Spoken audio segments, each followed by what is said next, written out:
Hi everyone, and welcome to episode 99 of SEMA, an interview series which invites experts each week to discuss their area of expertise. This week we are delighted to have Steven Horne with us to talk about herbal medicine and emotional healing.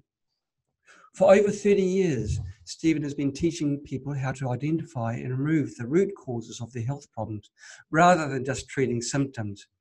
He is a registered herbalist and was once the president of the American Herbalists Guild. Steven's passion for herbal medicine and natural healing has led him to teach classes all over the United States, Canada, and other countries. He is very passionate about empowering people with knowledge to create health and wholeness in every aspect of their lives, physically, emotionally, mentally, spiritually, and socially. And now he joins us in SAMA to spread the news further. Welcome to our show, Steven. It's fantastic to have you with us. I'm really happy to be with you. We've had a great conversation before the show, so this will be fun. Yes. We actually started the SAMA about a quarter of an hour ago before we realised, we're actually ahead of time. Now, we will be covering some things we did discuss off air, if you like. And one of the things I asked you, because I just really wanted to know before, was what prompted you to get involved and become interested in herbs and healing? Well, I actually was quite sickly. I had chronic sinus problems as a mouth breather for most of the early part of my year. And at 14, my doctor diagnosed me with chronic sinusitis, put me on penicillin for every day. I took penicillin every day for 2 years. At the end of 2 years, my sinus problems were worse.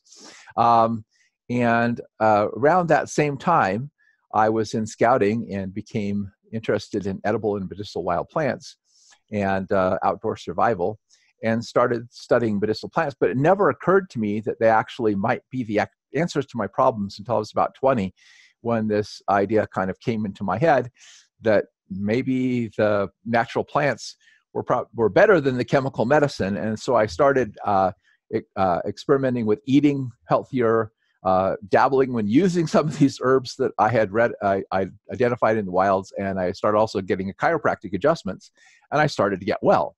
So I started to delve into this, but I found the whole thing to sometimes be kind of confusing. Like in Jethro Classes Back to Eden, he talks about white oak bark being used for bleeding gums and varicose veins and hemorrhoids. And I thought, how can one herb be used for so many different conditions? Sure. And I didn't really understand that until I started working with a master herbalist named Edward Milo Millett in 1980. And then I started to really understand how herbs worked and the paradigm of healing. And that's when I started to get consistent results, and a few years later started teaching people about this. So that's kind of the background story. It's a little bit, I don't apologize, it's riveting, but it's one other detail. You got a job that was also associated with healing, wasn't it?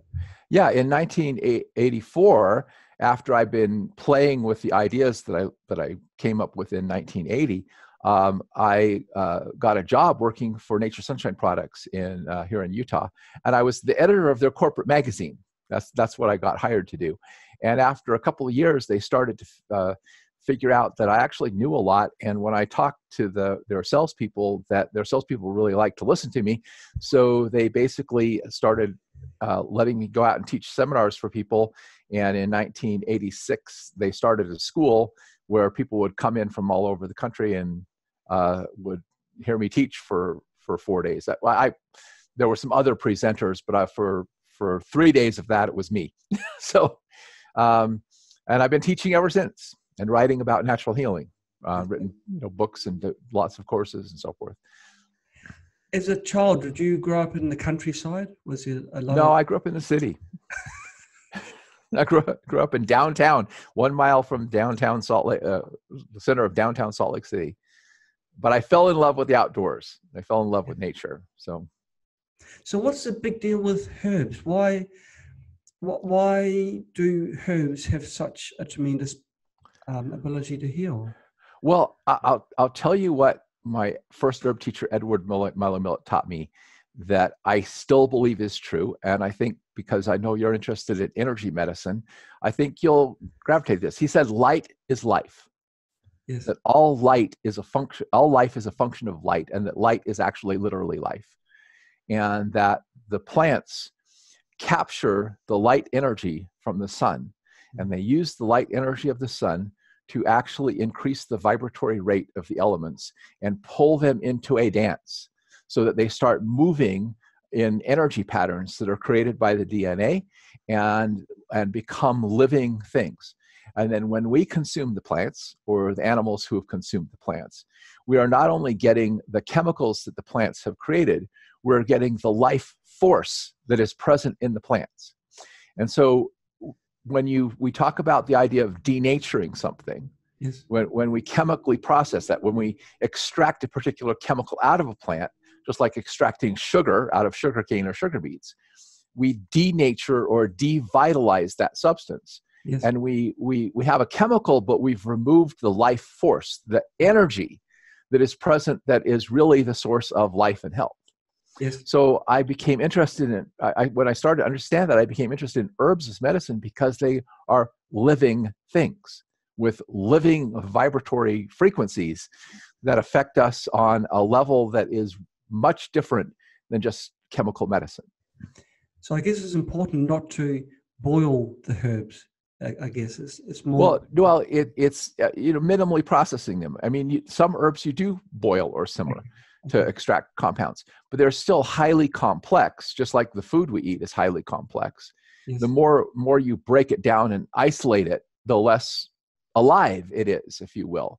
And so, every plant that you eat, like every food you eat, contains thousands of chemical compounds. Yes. Literally thousands of them. And yet pharmaceutical medicine relies on single chemical compounds, which are, where an herb presents the body with a smorgasbord of chemical compounds that and frequencies that tune the body in very subtle ways. A drug comes in, it's like trying to adjust a computer with a hammer. It's not as sophisticated in terms of what it does. Yeah, there's a lot that we still don't understand, I believe, like there's micronutrients and possibly micro nanonutrients. Right. Well, I years ago, I read this old Zen saying in a book of poetry my dad had. My dad loved poetry, and I love poetry too. And it goes, when a man is young and knows nothing, trees are trees, mountains are mountains, and waters are waters. But when he has studied and learned a little, trees are no longer trees, mountains are no longer mountains, and waters are no longer waters. But when he has thoroughly studied and finally understands, trees are once again trees, mountains are mountains, and waters are waters. And I like that because, I say we've studied a little. And so we think nutrition is vitamins and minerals and micronutrients and whatever. But I think when we finally come down to it, we'll find out that the apple is the apple, that the whole thing is greater than the sum of the parts. Yes. And that's true of herbs, and that's true of foods. There's things about that we still don't completely understand. And we think when we finally completely understand it, we'll understand that the Creator put it together perfect in the beginning. Okay. Right.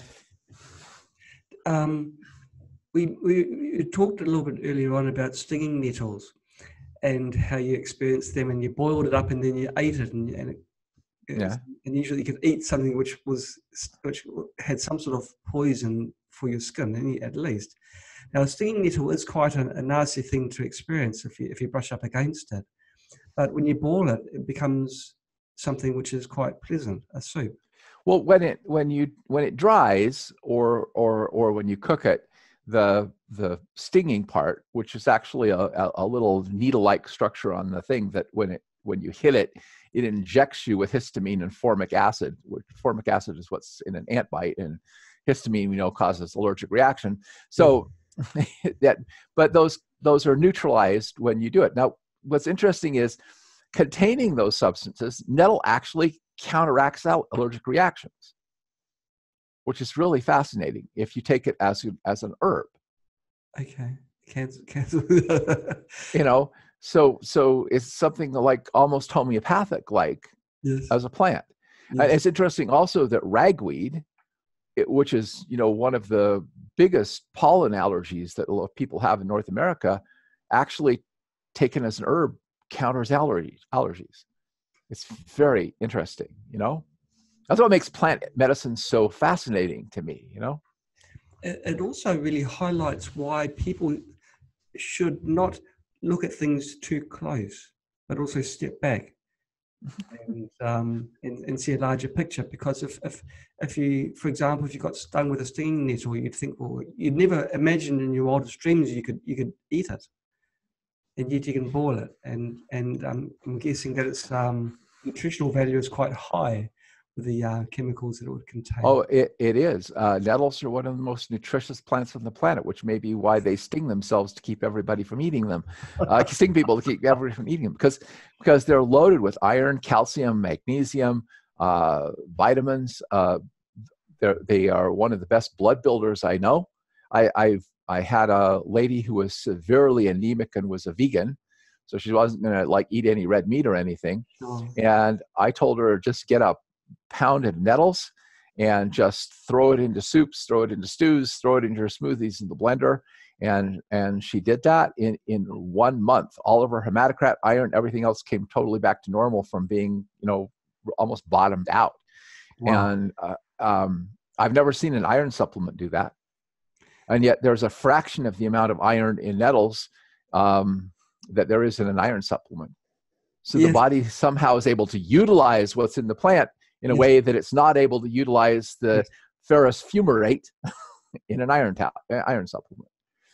And Okamala has mentioned Shikama's from Australia. And in Australia, they use stinging nettle to correct arthritis and kidney issues.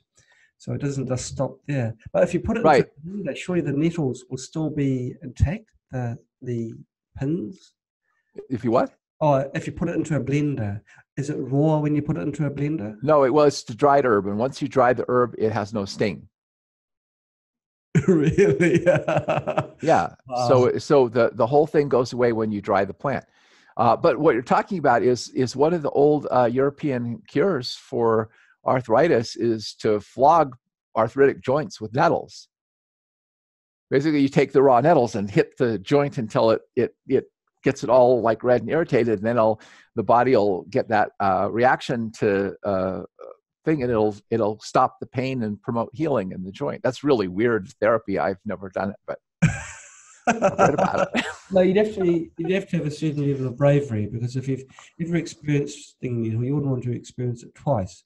And here you're talking. Well, I'll tell you something really interesting. I actually told my children that if you approached a stinging nettle plant with love, that it would not sting you.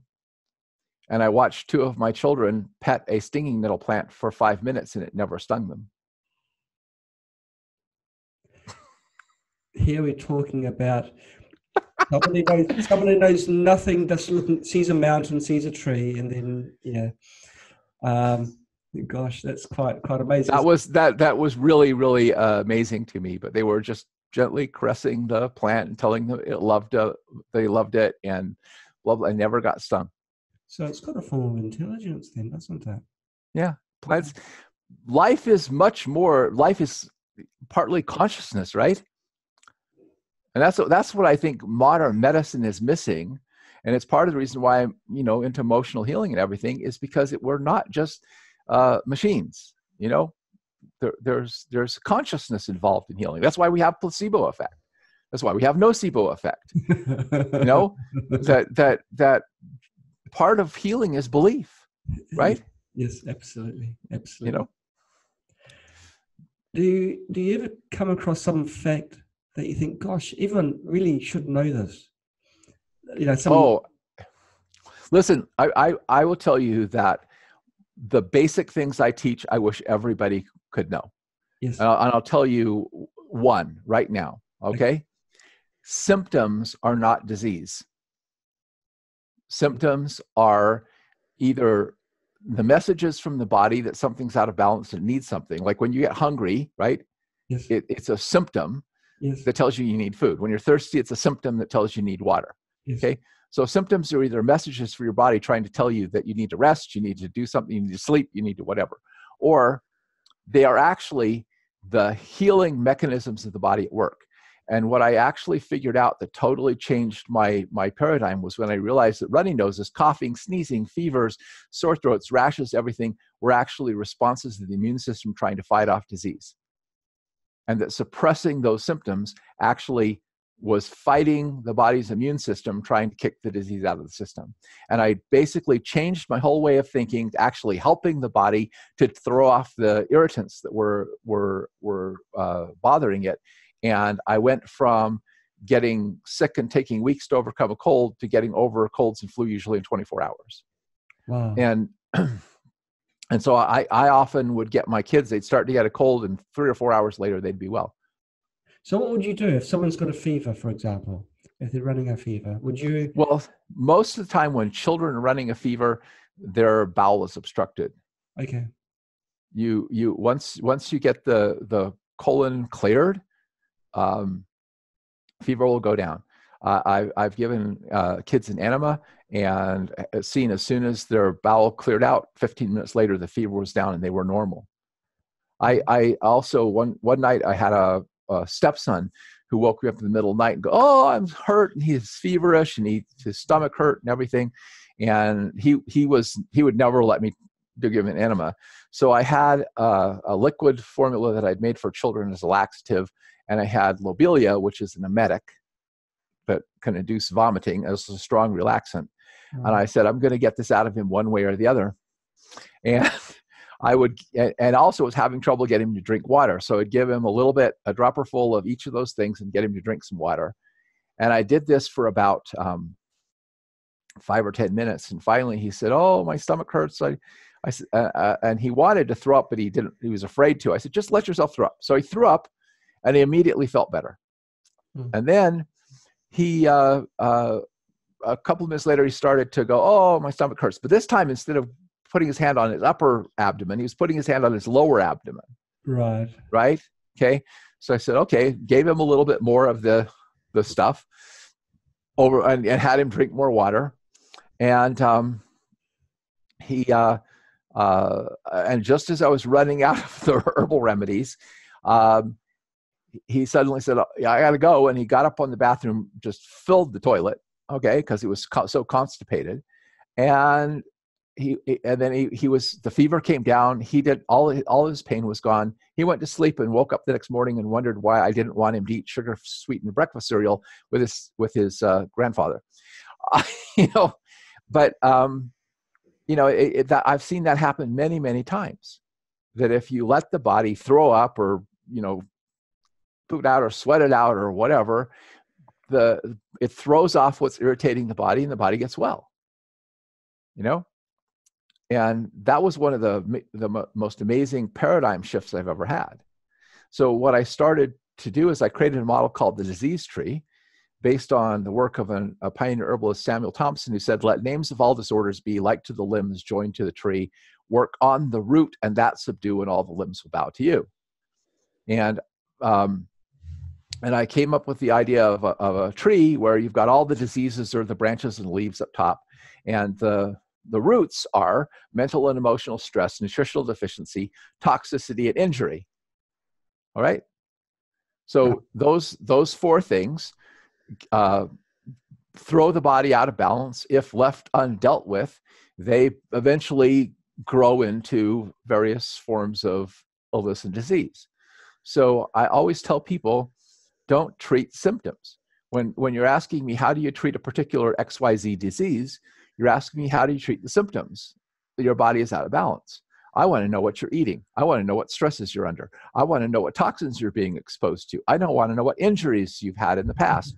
I want to know what's going on so I can figure out how to get down to the root and fix those root problems, because I know if I fix those root problems, your body will heal itself and you'll be fine. And that was the paradigm shift. And that's what I keep wishing I could shake people, go out in the whole world and say, stop treating symptoms. Don't worry about, I have blood pressure. How do I bring it down? Question is, why do you have high blood pressure? Yes. Are you deficient in magnesium? Are you under too much stress? What's going on in your body and your lifestyle that's creating the high blood pressure? Yes. If we remove the cause, the effect will cease. Yes. Right. Yes. Right. And that's the whole thing. I wish I could I wish I could teach that to stadiums full of people. Right? Well, our videos have a fair reach, so you'll be teaching more than one or two right now. So what you're saying is you don't put out a fire by throwing water on the flames or dumping water on the cathedral. You put it out by putting water directly on the embers. Yeah. Right. But what if you've got something like a headache? A headache will prevent you from possibly sleeping and getting the rest that your body's requiring. So are there any remedies you'd steal? What would your line of attack be for a headache? A simple headache. Well, okay. So one of the things that you face with headache is to look at it and try to assess what type of headache it is and what's happening. So I can give you a whole bunch of things that are typical root causes of headaches. Okay. One is dehydration, yes. Right? A lot of people get headaches just because they don't drink enough water. Yeah. Two, I can tell you another reason for people get headaches. They take these little devices right here, like cell phones. This is one that doesn't work, but they're like this all day, right? And so what they've got is all this muscles at the back of their neck are trying to hold their head up against the weight of gravity, and all those muscles tense up, and they get all this tension back here, and then that causes a interference with the blood and nerve flow going up into their brain, right? And so you relax these muscles and get them to stretch back, and the headache goes away. I've done that many, many times. Right, and now you wear the counterweights to hold your head back a little bit. Yeah, and so you look at the situation to figure out where the cause is coming from the headache. Sure. A lot of people get headaches because they're magnesium deficient. About 70% of the population doesn't get enough magnesium in North America. Yes. And magnesium is necessary for muscles to relax. Yes. I know a lot of times if I push myself too hard and I don't get enough sleep, I'll start to get a headache. Right. Okay, because your body's saying to rest. Also, you can get headaches from indigestion and from liver problems.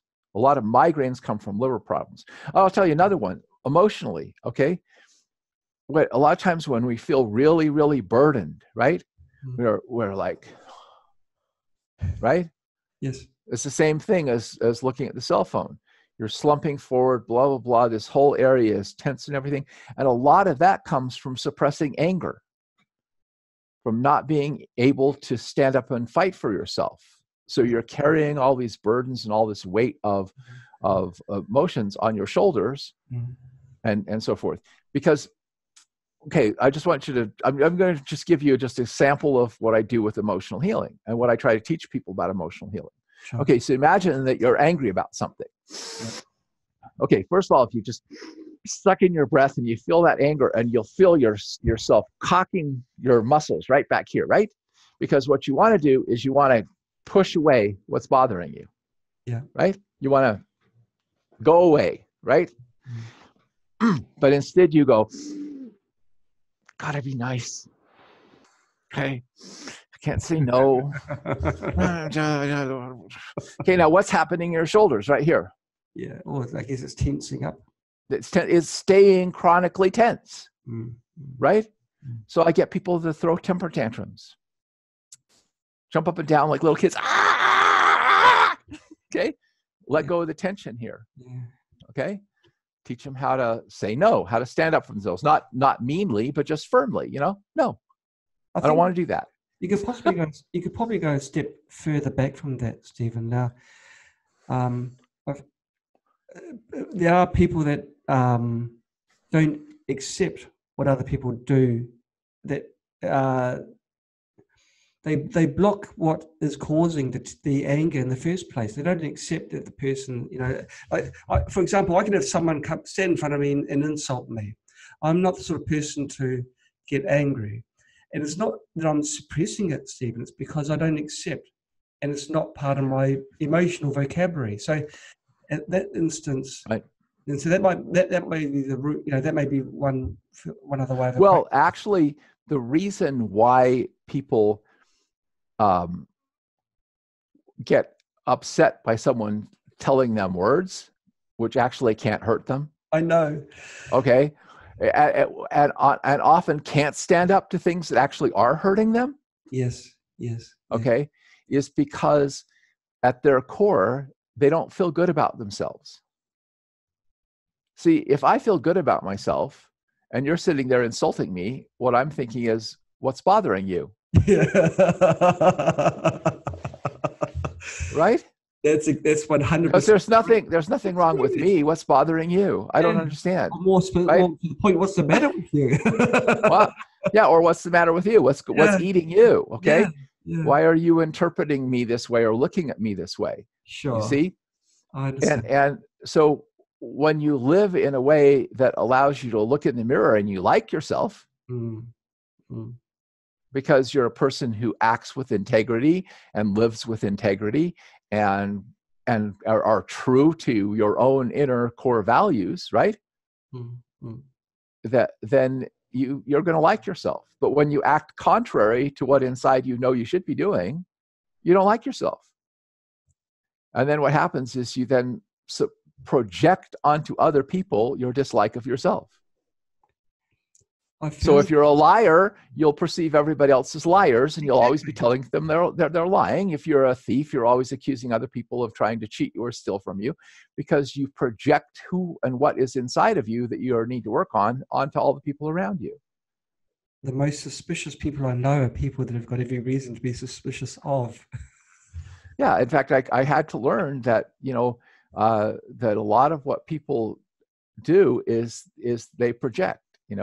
They what is eating them inside, because they don't want to deal with it, they project it onto the people around them and accuse everybody around them of being the way they are.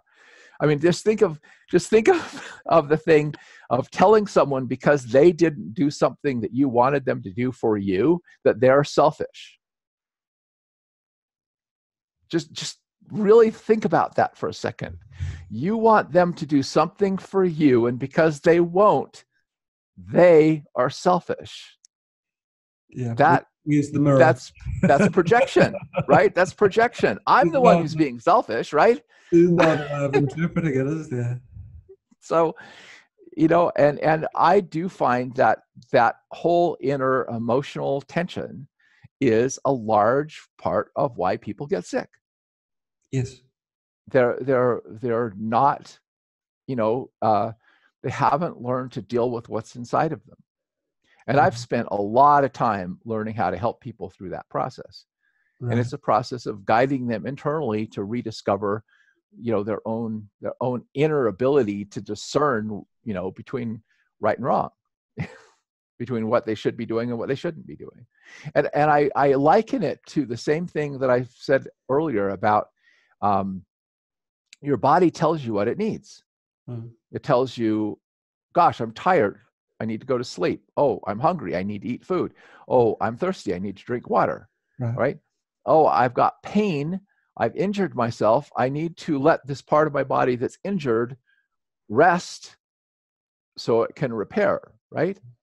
The body is giving us feedback. Well, our emotions are giving us feedback about ourselves.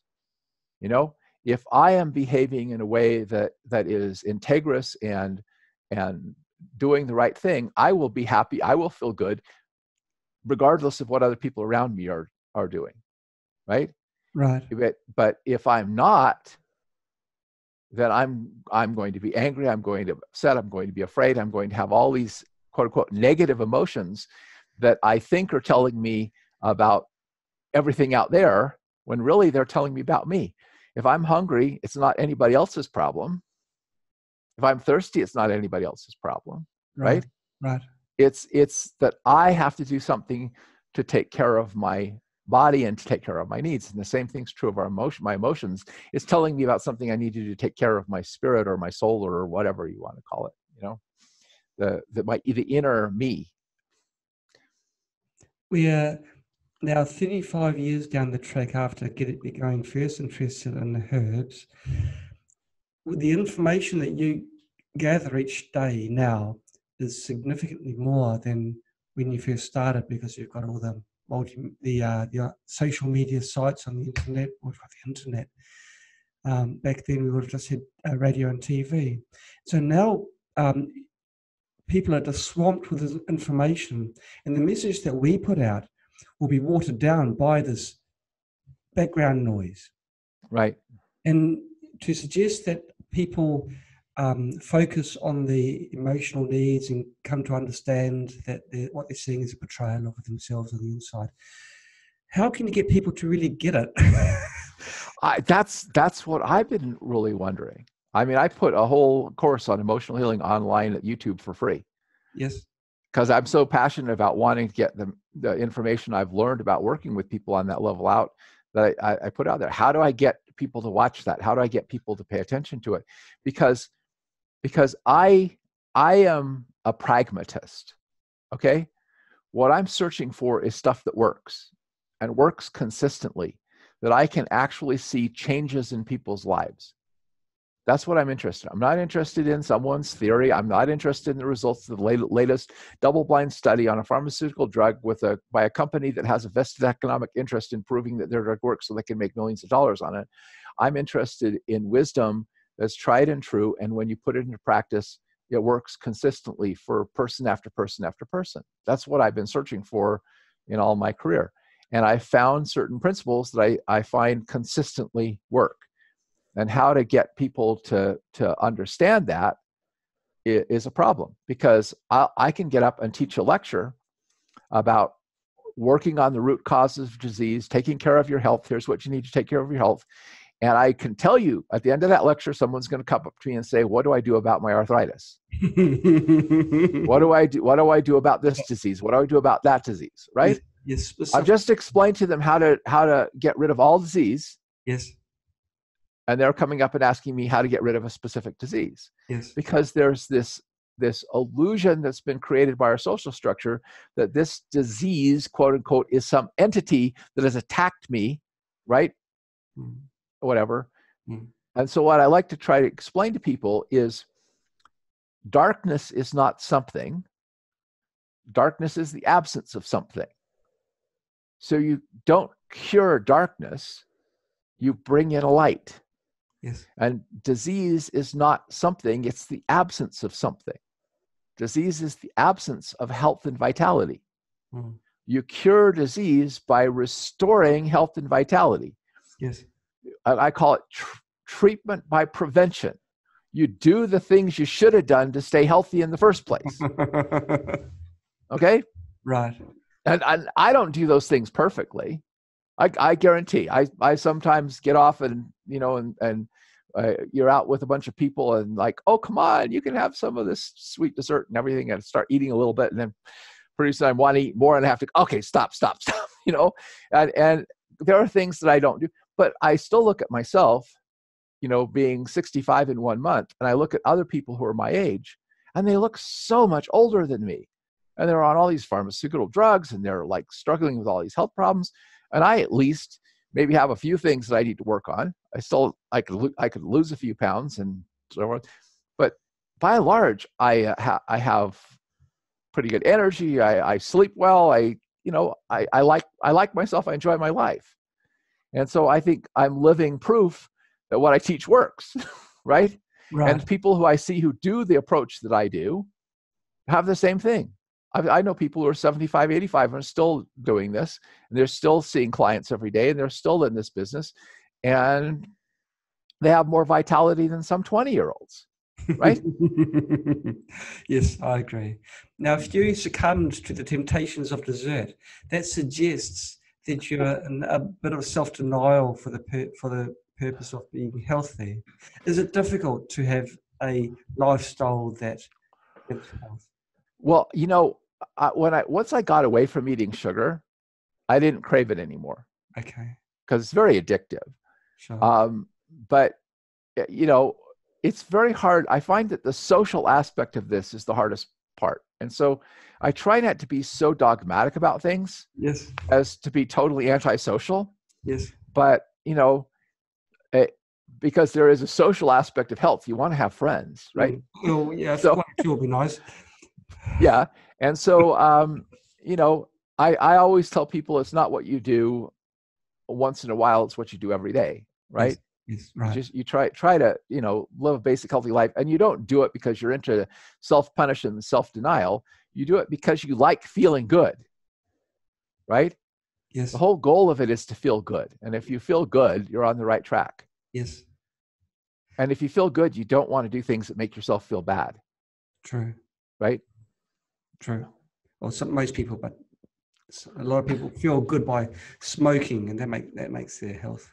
Well, what I find happens in addiction, truthfully, and this again is part of the emotional healing work, Yes.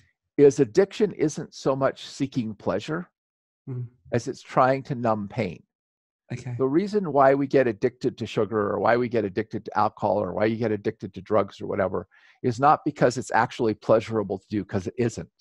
I guarantee if you get off of sugar and refined carbohydrates and you eat, a lot of just fresh fruits and vegetables and good, healthy food and you take good care of yourself, you have great energy, your mind is clear, you feel fantastic, right?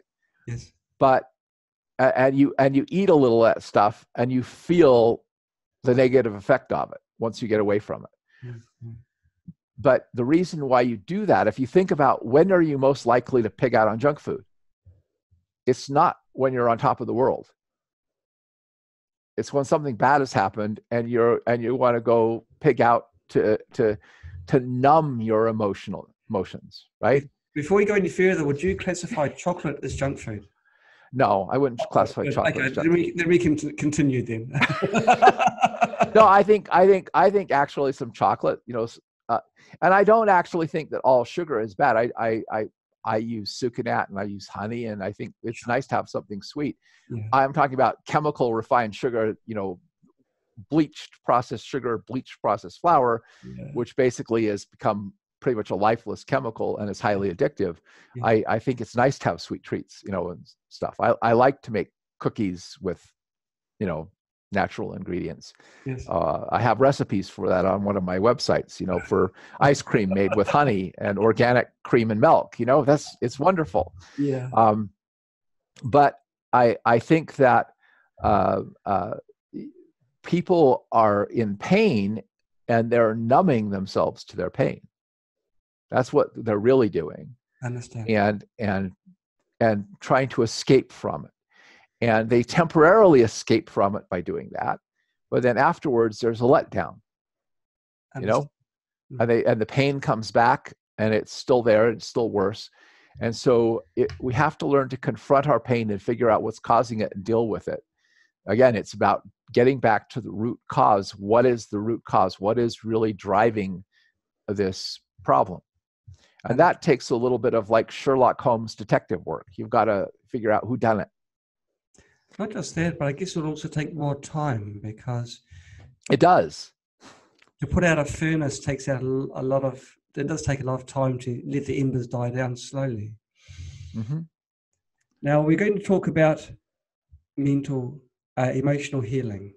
We have been talking about it up to now in smidgens, but we'll go diving straight in, right now. What is emotional healing? How would you define emotional healing? Well, the reason why I call it emotional healing, I could call it spiritual healing, I could call it mental. It has to do with something I discovered a long time ago, that we develop within us certain dysfunctional belief systems that cause us to perceive that what is good for us is bad and what is bad for us is good. All right? And those internal belief systems are causing us to live in a state of denial. So here we are repeatedly doing a behavior that's actually causing us physical and mental and emotional distress. But we do it because we believe that it's the right thing to do.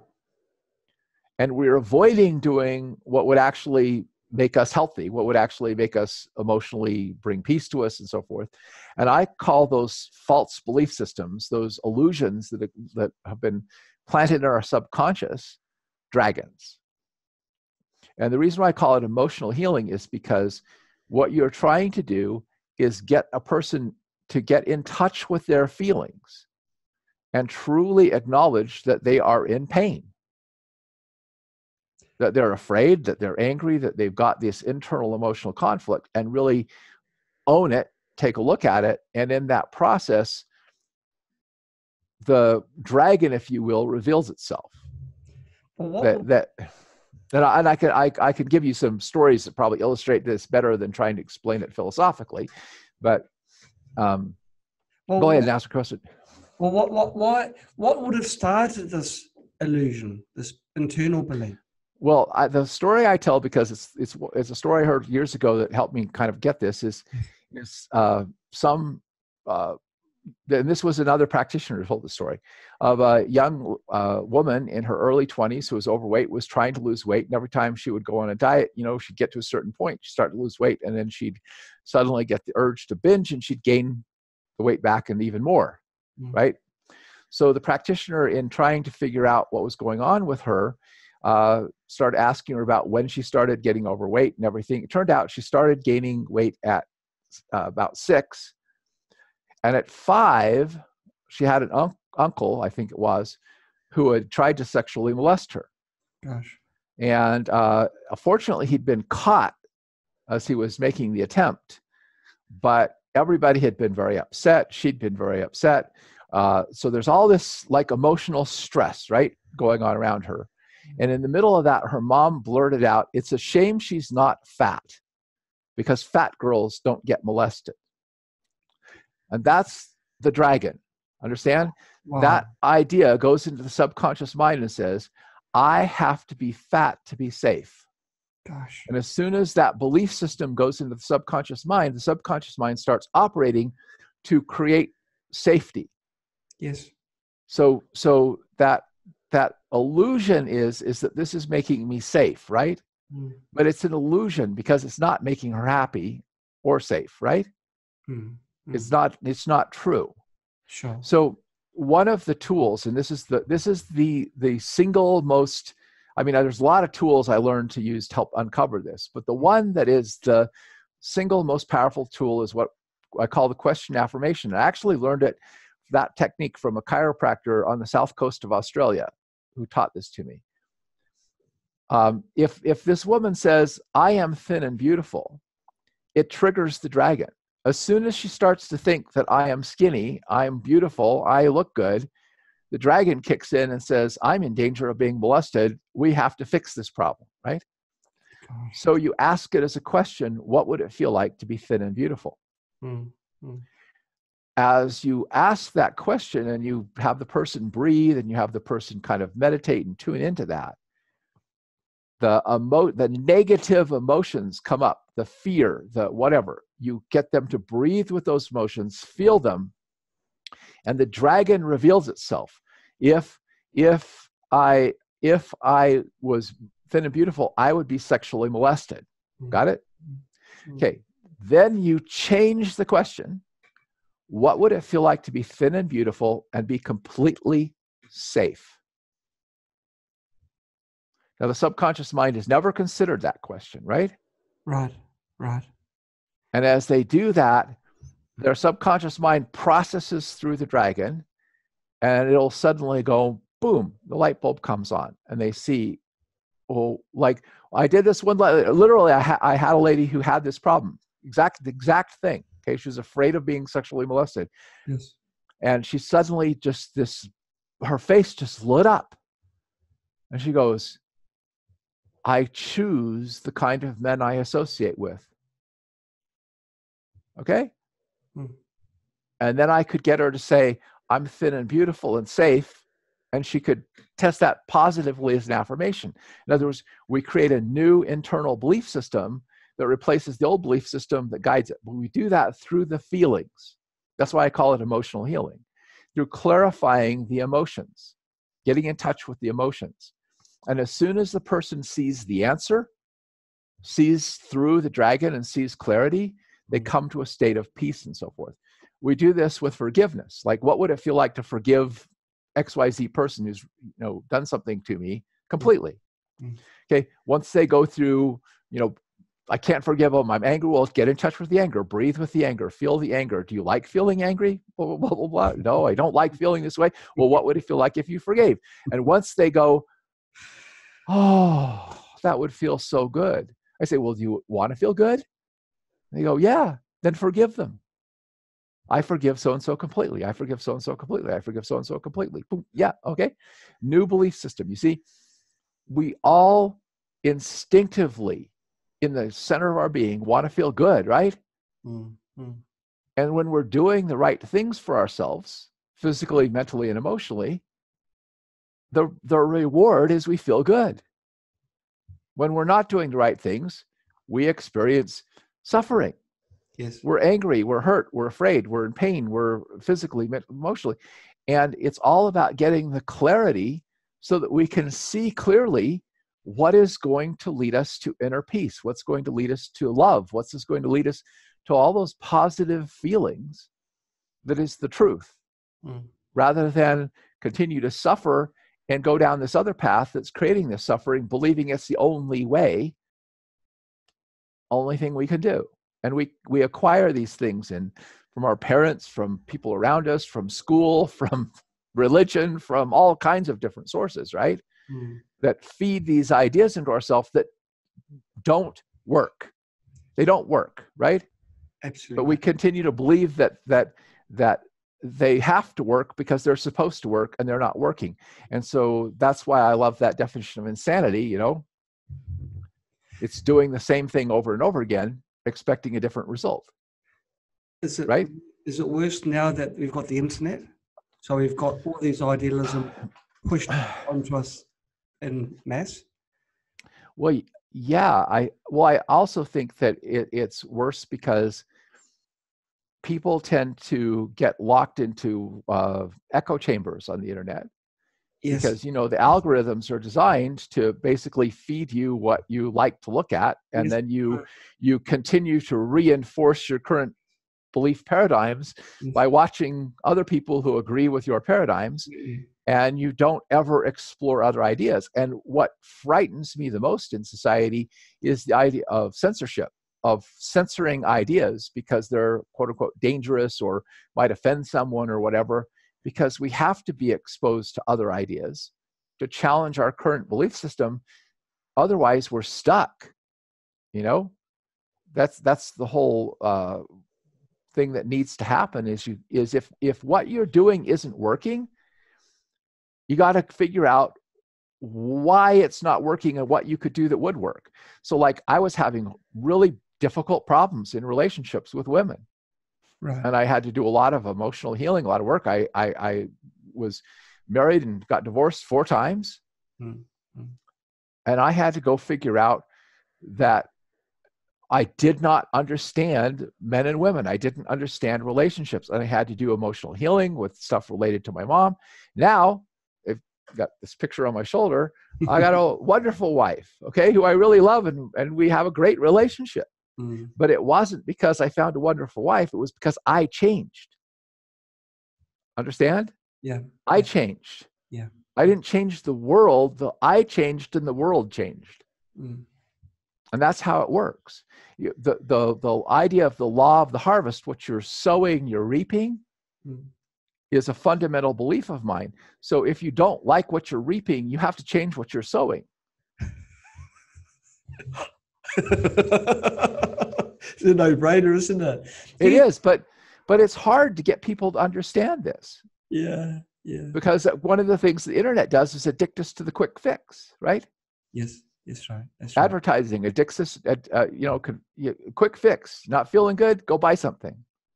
And the fact that every time you search for something, the records of what you search for is logged, and only things that are appropriate to you, what they think are your interests, are presented to you. So you don't expand out and you keep narrow. Do you think that emotional healing and the lack of emotional healing can be the root cause of mental illness? Oh, absolutely. In fact, let's get into the idea of trauma and Peter Levine's idea of the trauma vortex, because I was doing stuff that I intuitively learned from my own inner spiritual guidance, which was to let people cry, break down and cry, or let them express their anger and let their body, okay, whatever. And I knew it was the right thing to do, even though it's like, all of the counseling is, try to be quiet and stay up in your head and blah, blah, blah. I knew people had to get in touch with their raw feelings and let their body express it somehow. And I found out about the trauma vortex. When something scares you, traumatizes you, yes, you have 3 possible reactions. Fight it off, anger, right? Yeah. Flee, right? Run away, or freeze. Okay, and terror, the real scary stuff makes us freeze. Yes. Okay, and when you freeze, you're frozen in a highly agitated state. Yes. And what Peter Levine says is that wild animals, when they encounter a predator and they freeze, right? If the predator leaves them alone and they are able to jump up and get away, they will sit there and tremble. Okay, and the trembling, the spontaneous trembling, is a discharge of all that energy, all that stress. So you think of like you're driving down the road and somebody pulls in front of you and you almost get into an accident or whatever. Maybe you do get into an accident. Maybe it's even your fault you get into an accident. Yeah. You pull over and you're right. Okay. You might yell, you might scream, you might cry, you might do whatever. That's part of the recovery from trauma. So when you're a little kid and something scares you, and things that scare little kids are a lot smaller than what scares us as an adult. Yes. And you start to cry, or you start to be angry, or you start to express this emotion, and your parent says, stop that, stop that, stop that. Okay? So like the example is the little kid gets lost in the shopping mall, and when they finally is reunited with the mom, he starts to cry. Yes. Okay? And now if mom says, don't cry, stop, or shows this kind of anger or disapproval or shame or whatever, and the child feels that it's not okay for them to cry, then they don't process through the trauma. And then the next time the child is left alone, the brain sees, oh, similar situation. Mom's leaving with the babysitter. I'm going to be by myself. I break down and start to cry. Yeah. Mom says, stop, blah, blah, blah. That creates what's called a trauma vortex. Okay. So I develop a fear of abandonment because of the unresolved emotional trauma of feeling abandoned and never being allowed to cry about it or express my pain and have an empathetic ear, understand, yeah, that was hard on you. I understand, blah, blah, blah. It's okay. I mean, I remember doing this with people like someone who was feeling really anxious. And I said, feel your anxiety, breathe into your anxiety, feel it. And they did, and they started to tremble, and they did all this emotional responses. Just stay with it, just let it happen, blah, blah, blah. They cried a little bit, but then I said, I feel so much calmer. They looked at me and said, you knew that would happen, didn't you? I said, yeah. Okay? Because when do we ever have someone who has enough adulthood, right?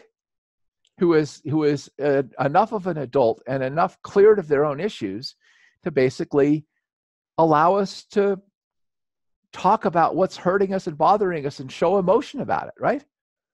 We recognize that most people are very uncomfortable with people showing emotion because they're uncomfortable with their own emotions.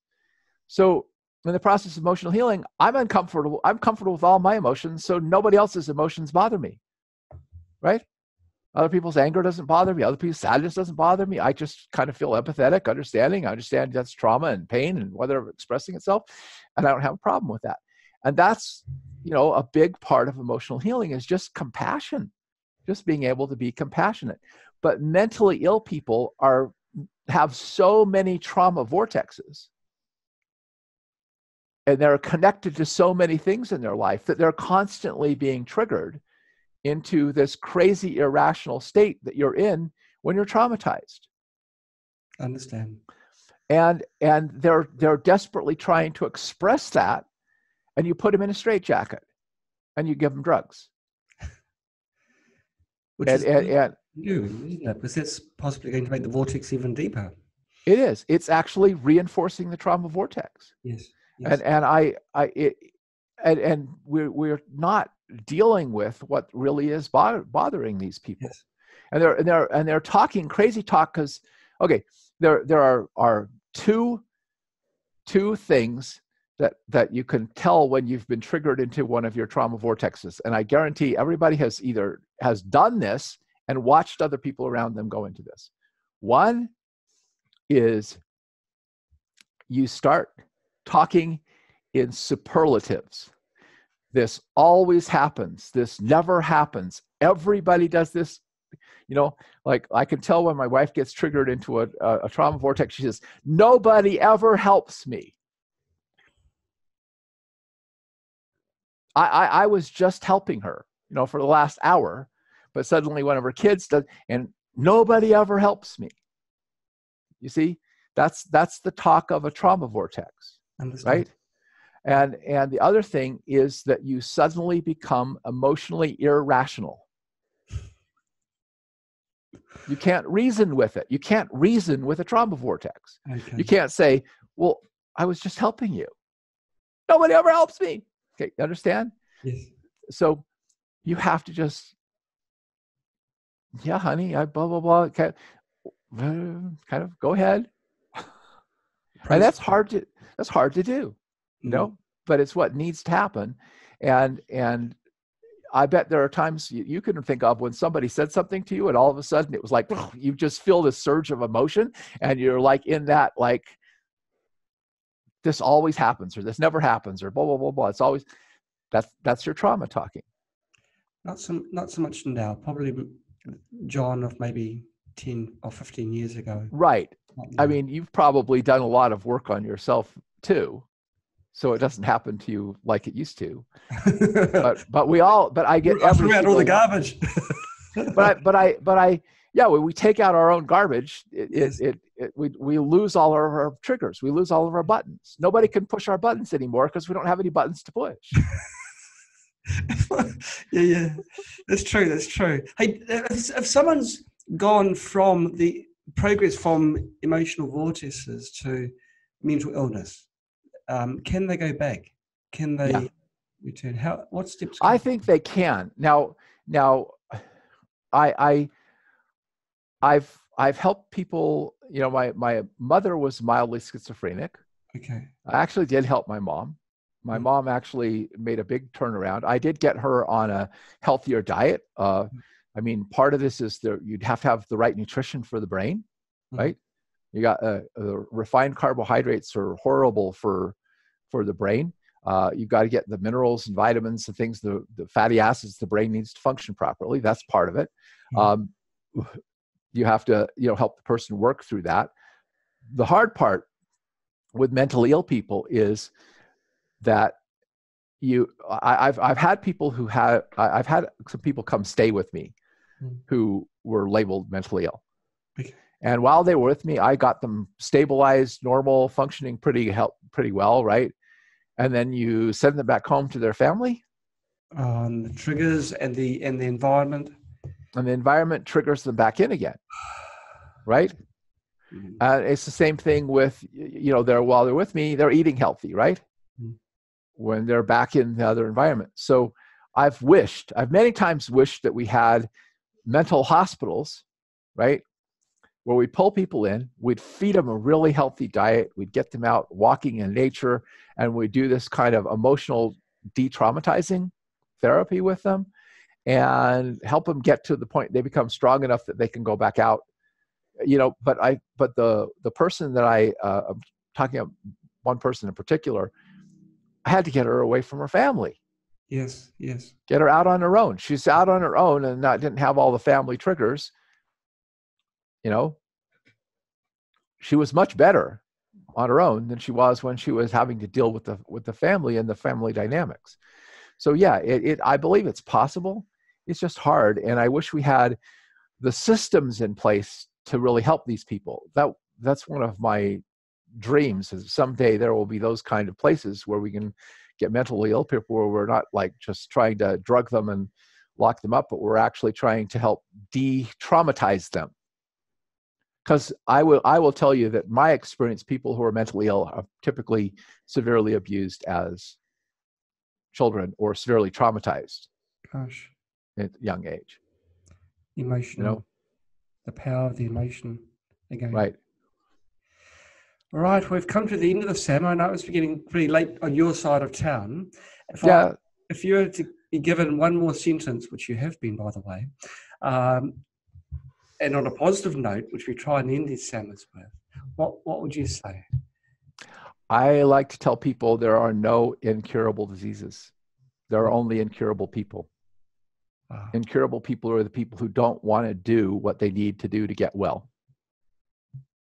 Doesn't come any more positive than that. Okay, so positive thing is there are no incurable diseases. Understand. Yeah, I know that little bit you added at the end wasn't quite so. Yes, but that wasn't so positive. Yeah, no, but no, I there is always hope. Don't ever let anybody tell you that you can't be cured. Yes. Believe that you can find answers. Be willing to go out and search and do what you need to do. Don't ever let someone give you the voodoo hex and tell you that you're incurable. I don't believe it. There's always answers. You just have to search for them. If someone's got a mental illness, do you think they can drag themselves out? Do they absolutely need outside help? I think they probably need outside help, but I think they also could get divine help. Okay. Beautiful. Yep. Wow, I've thoroughly enjoyed today's Sam. It's been fantastic. Steven Horne, thank you for coming on to our show, teaching You're us welcome. interesting things. And you say positive too. Have you always been this positive in life? Yeah, one of my ex-wives accused me of having a Pollyanna attitude. I broke my leg, and I'm glad. For people that don't know who Pollyanna is, she's a very irritating character from a film. Always happy. Everything will make a person into a song. Yeah. Great movie, by the way.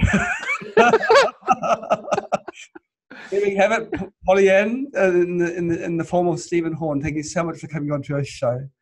Have a fantastic evening. What's that? Have a fantastic evening, and thank you. I will. Thank you very much. Let's head home to my wife. Okay. Okay, you take care. Bye-bye. I will. Okay, bye. Bye-bye.